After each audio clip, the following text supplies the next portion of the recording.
Hi everyone, this is a Traxxas Slash 12-turn tide motor, and it started smoking and lost power. So I'm going to show you all what happened. So right here, these are the brushes, and you can see that one of these brushes is a lot smaller than the other. So it was wearing on one side. Also, if we now that we have the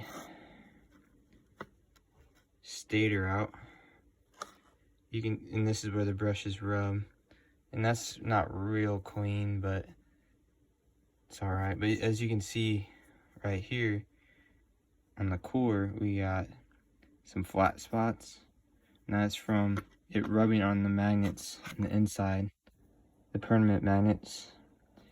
And if you look here, we can see that this is not round. The bushing has worn itself out.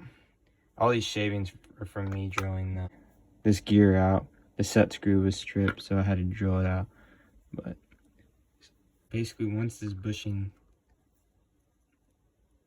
wore out, it was not too much longer until the motor was done. I did notice there was play in this. I kept running it, and basically the next drive it was done. So if you all notice that there's play in this, it's time to get a new motor.